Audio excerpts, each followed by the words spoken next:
Okay, so we've been enjoying a wonderful winter of 40 degrees with occasional cold temperature, and we're expecting our lovely first blizzard on Saturday. They're saying a foot of snow.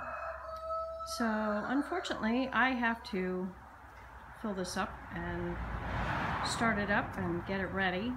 Hopefully it will run. I already changed the oil and started it a while back, but haven't had to use it this winter, so here we go.